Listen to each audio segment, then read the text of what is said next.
আমাদের গুনাহগুলো স্মরণ করে আমরা আল্লাহর কাছে খাস দিলে তওবা করব যে আল্লাহ আমরা ভুল করে ফেলেছি, আপনি তো অসীম দয়ার মালিক, আপনি আমাদেরকে ক্ষমা করুন, আপনি আমাদেরকে তীব্র গরম দিয়ে আমাদেরকে ধ্বংস করে দিয়েন না।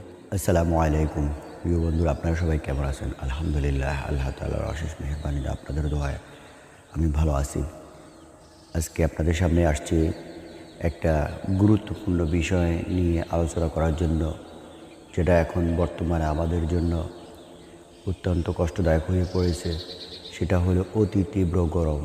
আমরা অনুভব করতেছি অত্যন্ত তীব্র গরম, এমন গরম পড়তেছে যা আমাদের সহ্য করা অনেক কষ্টদায়ক হয়ে পড়েছে।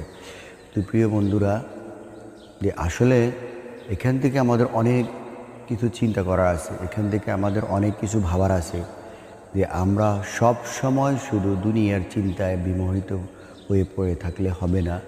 যে বিভিন্ন ধরনের